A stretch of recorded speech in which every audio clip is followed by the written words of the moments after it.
Arkansas's third five-star freshman, Nick Smith, has returned to the court finally after an injury, and he looks pretty awesome. There's been some discourse around him, and I think he's really interesting as the next in line of these really incredible off-ball scoring, playmaking combo guard prospects that we've seen quite a few of over the last 10 years or so. I think a lot of people are rightfully skeptical of these kind of prospects because of at least really high in the draft because of their lack of creation, on-ball creation. But off-ball play matters a ton, and I've talked about on this channel how even in prospects who aren't primary off-ball scorers, I really value off-ball play. And Nick is a crazy good off-ball player. He is a great movement shooter, able to run off curls like this and spot up into three-pointers. And he's really great attacking closeouts. The thing with Nick Smith is his touch is bonkers. It is so impressive to be able to run at full speed and then slow down immediately and hit shots like that. He routinely makes absolutely wild finishes look very easy. He is in the pantheon Luka, Trey, Maxey levels of touch. Watch him flick this ball up. Let's slowly look at that. He is just flicking the ball off of his wrist. And yet Nick Smith is still able to finish at full speed with soft touch. And there are quite a few prospects that fall into this kind of category. One of them is Devin Booker, who wasn't really that impressive of a prospect. Was the Kentucky thing, which we'll see, was a fairly limited off-ball scorer where he would do a lot of this, running off of screens and hitting movement threes. He would also, kind of work into this little short mid-range area where Nick Smith really excels. We'll get to that as well.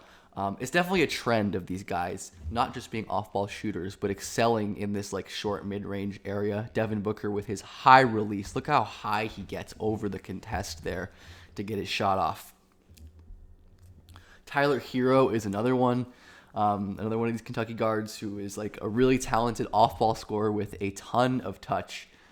Just so many shots he took and made were impossibly tough in this little mid-range area. And he was obviously an amazing shooter and an amazing free throw shooter as well. Not a ton of separation created, similar to Nick, similar to Devin Booker. But despite the lack of separation with the handle and the burst and the strength, he was just hitting these wild offhand touch shots. Emmanuel Quickly was like this. We're just doing a whole Kentucky reel. An incredible movement shooter, but didn't do much else. I was really not a fan of Quickly as a prospect, and I was very wrong because he just shot movement threes in college. Honestly, I don't have a clip, but Keldon Johnson is another one who's a really legit scorer now in the league and was just a curl screen guy in college. That's all he did. He came off curl screens and he shot floaters. So Kentucky guards aside, Chris Middleton is another older example who really ate in the mid-range and then shooting these off-ball screens. But this isn't a perfect thing. There are prospects like this who, were off-ball scorers with limited on-ball creation that didn't work out. I think of Ben McLemore as one of them, who was a really sick off-ball shooter, could sprint off of screens and hit threes like that, and was also a really good athlete, good vertical athlete, a great cutter, someone you could throw lobs to, but was really limited on the ball and was never able to make enough of his off-ball scoring in the league to really stick. James Bouknight is a more recent one who, obviously, as a young player, the jury's still out, but I was not a fan of Bouknight as a prospect for a lot of the off-ball worries where he was an incredible play finisher. He'd come off curl screens and finish crazy shots like this. But this play is good of the Bouknight experience because one, we see him miss a pretty open passing read right here that would have been a much easier shot than the crazy offhand hanging layup he hit. And there were just a lot of possessions like this for Bouknight. This tournament game was rough. I remember watching this game where he just cannot create good offense by himself on the ball. He's not making good decisions. And while those are shots that Bouknight could have made, there were, again, better options. His man cutting to the rim. This would have been a wide open layup or dunk probably, or a kick out even here. So it's not perfect, this pure off-ball player who can't really create. But I think Nick Smith is a better prospect than literally all of them. Maybe Hero was, I would have thought Hero was pretty good, but Nick is like in high school was like a legit on-ball creator, despite his limitations. He's really fast, where his handle sometimes limits him, but when Nick Smith can get in a straight line, he can use his speed and dump off like that. His passing is great, which we'll get to. Nick Smith, again, when he isn't impeded by his handling or his, just being bumped off the ball by pressure, he can just split a giant hole and speed right through. And especially against like high school competition, there's not much they can really do. Even going back to EYBL, it's rare to see at this point like 16 or 17-year-olds so advanced off ball. Just watch the pace and the patience setting up this little cut, going slow to fast. The footwork there, let's watch that one more time. Watch how he's slow moving around. He's not giving away the play, and then boom, he sprints into this pin down, and he is standing well beyond the three-point line, well beyond the NBA three-point line, and cashes that one. His touch and shot making is unbelievable. But there are real handling issues and on-ball creation issues. Booker had these, Hero had these, all of these guys had these. Even the ones that ended up working out. Quickly had them for sure. Middleton had them as well. Where the handle and, just the general creation tools weren't, wow, that touch is crazy, weren't good enough to consistently create offense, where you see this behind the back move is really slow and loose. But of course, the insane mid-range touch allowed Nick to finish that. And he has a lot of possessions that look like this, where, it's very like one speed, and he's not really like, it's interesting to me. I don't know how to take this from a development standpoint. His pacing is so great off the ball when he's moving, off of screens and attacking closeouts, but on the ball it really struggles. So I wonder if that's a place where he could develop. And while Nick is awesome in this area, the question is like, how much can he live on shots like that, where Nick is able to use a little bit of handling craft. We see him drop the shoulder there to get right into the middle and hit a little floater. But he's so reliant on these. Nick is shooting about like 15% of his shots at the rim, which is crazy for a guard. And so he is on pace to shoot about 41 shots at the rim, assuming he plays like 25 games. I think I did the math.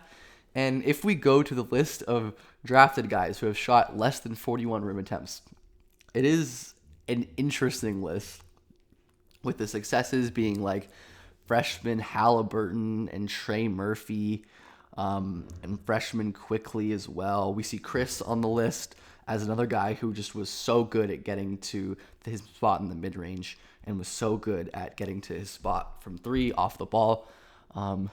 Even though this wasn't even in Halliburton's draft year or Trey's draft year as well, or even a guy like Trey Mann, it wasn't in his draft year either.